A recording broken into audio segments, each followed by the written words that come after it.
Welcome back, ladies and gentlemen, to another Team Fiesel review.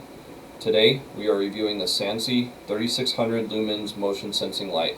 Shout out to Home Depot for sponsoring this product.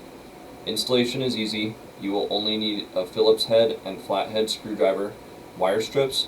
I would recommend a power tester, and either a long stem Phillips head screwdriver or drill.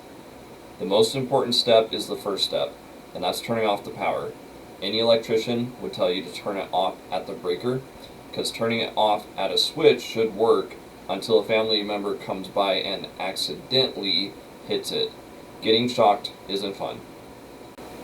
After removing the old one, we're going to remove the old bracket, then we're going to install the new bracket. This one is so old that the receptacle is smaller than normal, so I had to drill holes into the bracket to fit it.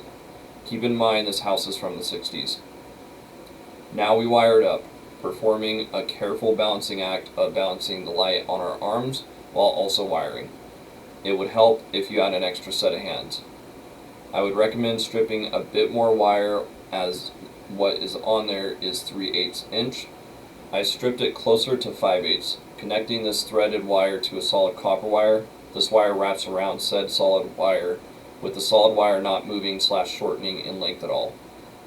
Once these are secure, you will run the long bolt through the light into the mounting bracket. Make sure it's straight. Now we can adjust the settings. See the manual for more info. I turned it to auto so it comes on with motion during the night only.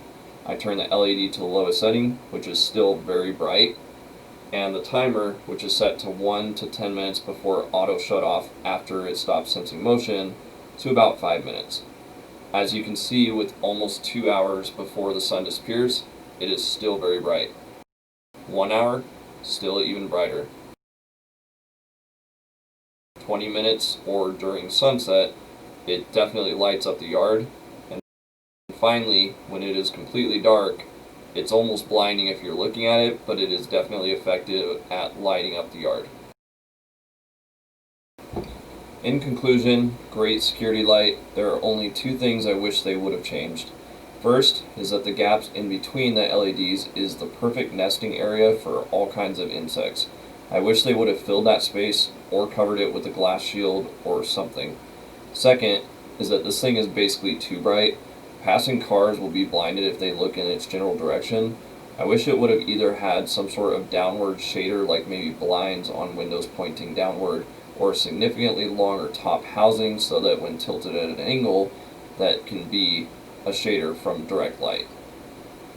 It is still a great security light no matter what, but I would say you probably want something with less lumens, or you might want to only use this in some area where you do not have public eyes close by. Thanks for watching. See you next time on Team Fiesel Reviews.